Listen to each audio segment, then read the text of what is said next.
Welcome to the in front of me TOSCIDO M863, and I'll show you how to install iPhone keyboard on this device. So we should first install the application from the Play Store. So I'll launch the Play Store application, and here in the search bar enter the green Apple keyboard. And now we should get this application, so tap to install and wait a couple of seconds while this application downloading and then installing on your device. After that, just tap here to open the app and click here enable in settings.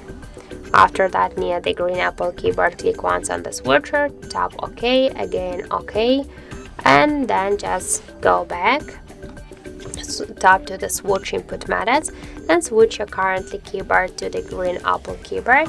Now we can see that the process is finished, and let's just go somewhere, for example here into the app search, and now we can see the look of our new device keyboard. And as you can see, this keyboard is so close to the iPhone 1 as all of these emojis. So that's it, thank you for watching, and if you find this video helpful, don't forget to leave a like, comment and to subscribe our channel.